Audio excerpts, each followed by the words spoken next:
আমি যখন আলিম ক্লাসে মিশকাত শরীফ পড়েছি, মিশকাত শরীফের প্রথম হাদিসে জিবরিল নামে পরিচিত মিশকাতের সনদ ইরশাদ মোল্লা আলী কারি তিনি 12 খণ্ডের একটি কিতাব লিখেছেন। আমার ঘরে কিতাবটি আছে।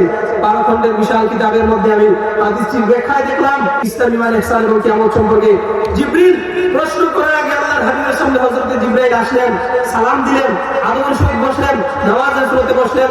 হযরত জিবরিল প্রশ্ন করার আগে কথা বলার আগে তার মাথাটা আমার নবীর সিনার দিকে লক্ষ্য করে দিলেন। মুসলমান এরপর হযরত জিবরিল সাহাবায়ে কেরামকে শিক্ষা দিলেন। সাহাবায়ে কেরাম ইসলাম শিখার আগে, ঈমান শিখার আগে, ইহসান শিখার আগে রাসূলুল্লাহর তাজিম ছিল, মহব্বত ছিল। যার ভিতরে রাসূলুল্লাহর তাজিম নাই, মহব্বত নাই, তার ভিতরে ইসলাম নাই, ঈমান ইহসান শরীয়ত তরিকত হাকিকত মারিফত কিছুই নাই। ঠিক কিনা বলেন? আগে নবীর মহব্বত, তারপরে হচ্ছে ইবাদত। আমরা আহলে সুন্নাত ওয়াল জামাতের অধিকারী, আমাদের আকীদা এবং বিশ্বাস করছে আগে রাসূলুল্লাহর প্রতি মহব্বত থাকতে হবে।